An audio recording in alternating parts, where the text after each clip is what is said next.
¿Que no te funciona el Bizum en tu Imagine Bank? Bueno, porque sepas que estás en el lugar adecuado. Te voy a enseñar a resolverlo paso a paso y si no tienes creada una cuenta o quieres crearte otra cuenta, te dejo un link de referidos en el primer comentario del vídeo para que te la crees con beneficios asociados. Dicho esto, no te voy a entretener mucho más. Vamos con la intro. Toda leche, que comenzamos.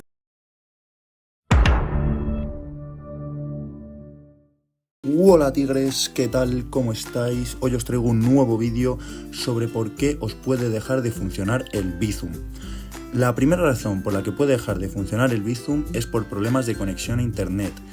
Para solucionar este problema tenéis que aseguraros de que vuestra conexión es buena. Además, estaría bien que probéis hacer el Bizum con la wifi a la que estéis conectados y con datos móviles.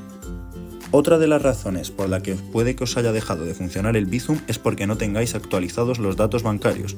Por ejemplo, si has cambiado de domicilio, es importante que vayas al banco o que a través de internet cambies este dato, porque si no el Bizum puede que os deje de funcionar también por esta razón. La tercera y última razón de este vídeo por la que el Bizum os puede dejar de funcionar es porque el número de teléfono al que estéis enviando el Bizum no está registrado. Cuando un número no está registrado en Bizum, no tiene el símbolo que se aprecia en la pantalla. Esto puede suceder si algún amigo o compañero vuestro se ha cambiado el número de teléfono por alguna razón y ahora es este el que está registrado en Bizum, el nuevo número.